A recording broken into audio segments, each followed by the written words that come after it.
A jsme opět na volném bruslení. Michal Bulín. Ano, je to tak.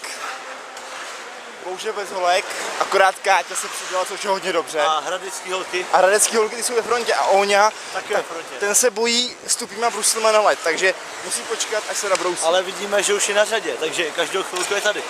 No to jo, ale Těšíte se na něj? No těšíme, už má 4 minuty skluz, no už bruslí 15 minut, možná Ale 20. To se nesmí říkat. To se nesmí říkat. To je na černo, to je jasné. To je na černo, to je do kriminálky, to je kriminál. A další Káťa. No, tak to nám to moc neřekla. A Ondra už má novostřený nový brusle. Proč? No, je to na hovno.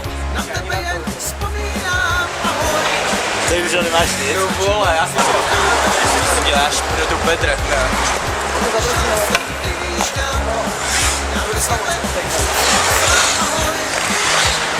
Já jsem čurák. O já vím, kolik týdnů padal déšť.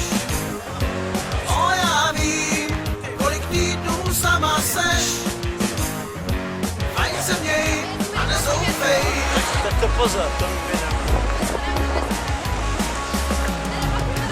Vadí mi, že jsem tu sám.